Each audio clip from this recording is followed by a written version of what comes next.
அதிமுக ஆட்சி மலர்ந்த உடனே 3 மாதத்தில் தமிழகத்தில் கஞ்சா என்ற அந்த போதைப் பொருள் அறவாக ஒழிக்கப்படும். கஞ்சா போதைப் பொருள் அறவாக ஒழிக்கப்படும். சட்டத்தின் ஆட்சி நடக்கும். நான் முதலமைச்சர் அதுபோல 4 ஆண்டு 2 மாத காலம் ஆட்சி புரிந்தேன். அப்போ மக்கள் நிம்மதியாக வாழ்ந்தாங்க. இந்த கடை வச்சிருக்கீங்களா நிம்மதியாக வாழ முடியல.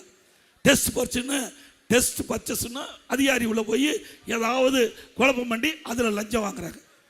அதிமுக ஆட்சியில் கடைக்காரர் பிரமாதமாக வியாபாரம் செஞ்சாங்க. அதே போல் அதிமுக ஆட்சிக்கு வந்த உடனே பொதுமக்களுக்கு முழுமையான பாதுகாப்பு கிடைக்கும். கடை நடத்துறவங்க முழுமையான பாதுகாப்பு கிடைக்கும். சட்டத்தின் ஆட்சி நடக்கும். 100% மக்கள் எங்களை நம்பலாம். அப்படிப்பட்ட ஆட்சி அம்மாவில் தந்தார்கள். அம்மா வழியிலே நான் முதலமைச்சர் போலும் தந்தேன்.